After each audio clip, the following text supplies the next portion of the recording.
In this tutorial, we're going to go over how to time functions within Python. So what we're going to do first is we're going to import time, and then we can come down a line and we can do start equals time.time. Now that's going to be the start of when we define our timer. We can now come here and we can do something like 1 plus 2 plus 3, and that'll be the function we time, and then we can do end equals time.time. We can shift down 2 lines, and then we can do something like round end minus start, and I'll choose 4 decimal places for now. We can run that, and we can see this is now timing our function at this speed.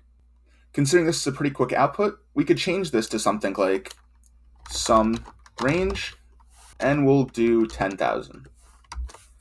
We can now see that's a little bit more complex of a function, so it takes a little bit more time, and we can slow this down even more by adding another 0 and another 0, and you can see slowly it takes more and more time for Python to compute this. Now that's you can time functions in Python, and I hope that helps.